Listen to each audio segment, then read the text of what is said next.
आज आल party meeting में कई सारे मुद्दे उठाए गए और खास तौर से जांच एजेंसियों का जो दुरुपयोग हो रहा है विपक्ष के नेताओं पर, जिसकी सबसे ज्यादा भुक्तभोगी पार्टी आम आदमी पार्टी है।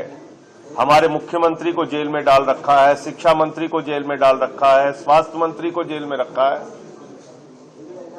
ये सारा मुद्दा आल पार्टी मीटिंग में हमने सामने रखा कि विपक्ष के नेताओं पर जिस तरह से ईडी का, सीबीआई का, इनकम टैक्स डिपार्टमेंट का दुरुपयोग हो रहा है, इस पे सरकार ये पीएमएलए का जो एक ईडी को पूरी तरीके से दानवी ताकत दे दी गई है, इसको वापस लिया जाए और इन नेताओं पे जो कार्रवाई हुई है उसको खत्म किया जाए।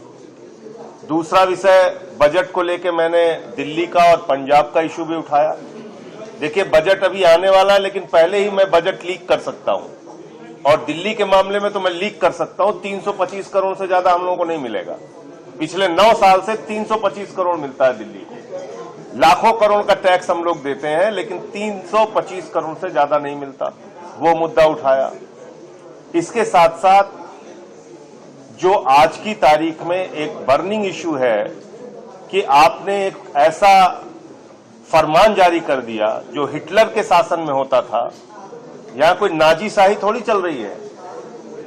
हिंदुस्तान में लोकशाही है, लोकतंत्र है। आपने आदेश जारी कर दिया नेम प्लेट लगाना होगा, तो मुसलमानों के खिलाफ जो दुर्भावना है वो भी है। इसके साथ साथ दलितों, पिछड़ों, आदिवासियों, इन सब की भी जो दुकानें हैं वहां से भी उनका भी धंधा बंद करने की कोशिश है। कोई वाल्मीकि ढाबा लिख लेगा, कोई जाटो ढाबा लिख लेगा, उसके यहां से कोई खरीदारी नहीं करेंगे, क्योंकि ये तो भेदभाव को मानने वाले लोग हैं। इन्होंने तो श्रीमती द्रौपदी मुर्मू जी को राम मंदिर के उद्घाटन में नहीं बुलाया, रामनाथ कोविंद जी को शिलान्यास में नहीं बुलाया। ये तो वो पार्टी है। तो इसलिए ये जो फैसला है ये दलितों, पिछड़ों, अल्पसंख्यकों के खिलाफ है, आदिवासियों के खिलाफ है। दुर्भावना की राजनीति को खुलेआम और संविधान के खिलाफ है। बढ़ावा दिया जा रहा है। जो ये कहा जा रहा है कि भाई कांवड़ यात्रा से गुजरने की तरफ आपको नेम प्लेट लगाना पड़ेगा। हिंदुस्तान का इतिहास ही नहीं पता इन लोगों को। जय श्री राम के झंडे बनाने वाले मुसलमान, देवी देवताओं के वस्त्र बनाने वाले मुसलमान, अमरनाथ और वैष्णो देवी की यात्रा में सहयोग करने वाले मुसलमान।